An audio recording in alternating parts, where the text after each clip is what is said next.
Hey guys, so today's day 3 of the video challenge, and today the topic that I want to talk to you about is, burnout and self-care. So how's everybody doing today? How was your day? My day was busy. My work days are generally really busy. And so I'm, doing this video at the end of my day, in bed, in my pajamas.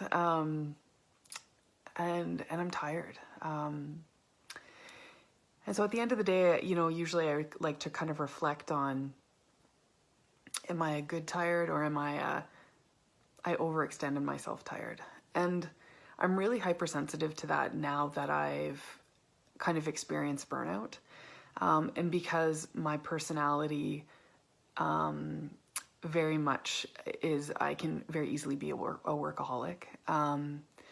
And I'm a perfectionist and I'm a people pleaser on top of that. And so that all really perpetuates that that workaholic kind of mentality. And we also live in a society and in a workforce that really values productivity, right? At the expense of employees. And so, it's set up that way that where we're expected to work, give 150% every single day. We get very little vacation, and, very little sick time, and people are expected to be accessible through their mobile devices to kind of 24/7.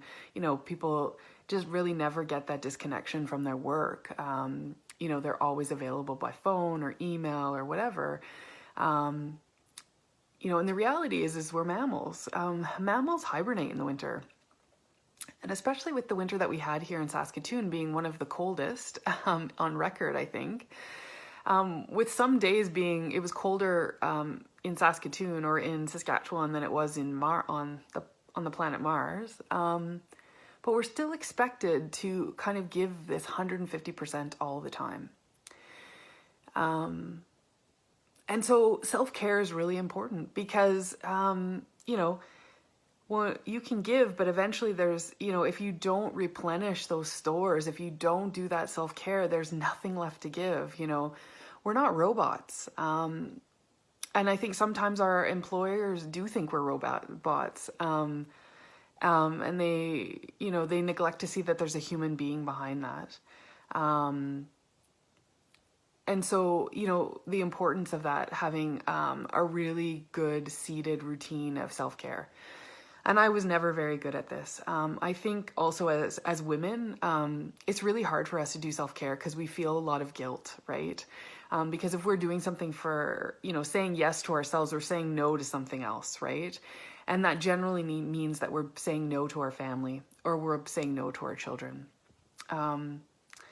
So I'm really interested in the comments below. Tell me what kinds of self-care things that you do for yourself on a regular basis.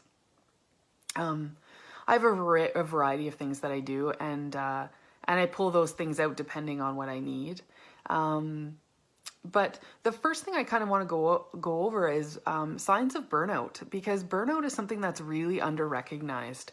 Certainly, when people experience burnout, they certainly experience, symptoms of, anxiety and depression and those types of things. But when we really look at clinically what burnout is it's, first of all, it's a physical and emotional exhaustion.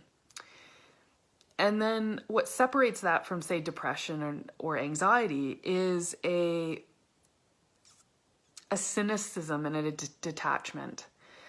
And then sorry, as I look at my notes, basically feelings of lack of accomplishment and feelings of being ineffective.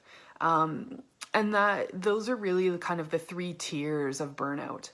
And so, what we see in that physical and emotional exhaustion is that people have, insomnia. They have poor concentration. They have lack of focus, they have decreased appetite, they tend to get sicker more often, right? Because when we have chronic fatigue, we just don't have the reserves to fight infection like we normally would.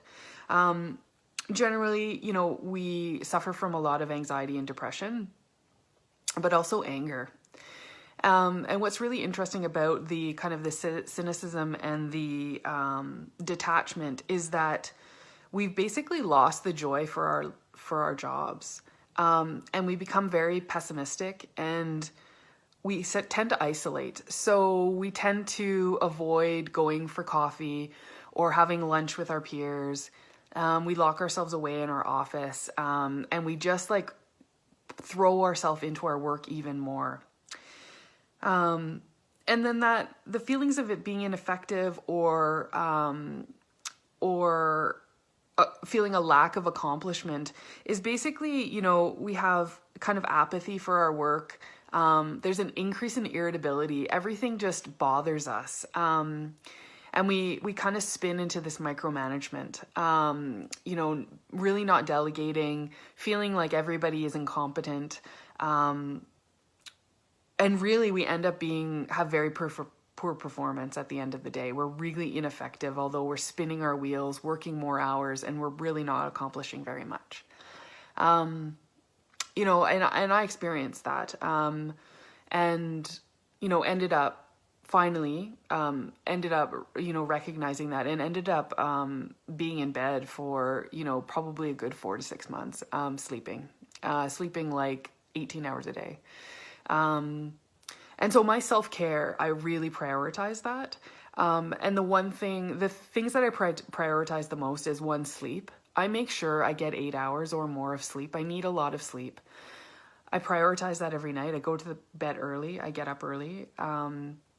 And the second thing is I prioritize healthy eating. And that, because what I eat and what I put in my body has been probably the most effective in my mood. Because I do suffer from anxiety and depression, and I have my whole entire adult life. And the most effective thing for that, I've been on medication, I am on medication, but food makes the biggest difference in my mood by far. Other things that I do is exercise. I mean, connecting in nature and grounding. I like to walk. I like to run. I love yoga for that mind, body, spirit stuff. I also, I really like hot baths with Epsom salts and those types of things. And that's what I'm going to do tonight. So yeah, those are just a few of the things that I do from a self-care perspective. The other thing, is quiet. For me, I really need to kind of pull away, and I need to be alone. And, a lot of people think that I am uninterested in them, but I find that the world really drains my energy, especially in the line of work that I do. And so, being by myself, is really an important way for me to reconfigure, because ultimately I'm an introvert. In my work, I come across as an extrovert, but I'm not. And so I really need a lot of time alone, and I've really learned to kind of honor that and not feel guilty about it. So anyways, this was a longer video than I intended. So yeah, in the comments below, tell me the self-care things that you guys do on a regular basis. And if any of you have experienced burnout. Anyways, thanks for watching. I'll talk to you tomorrow. Bye.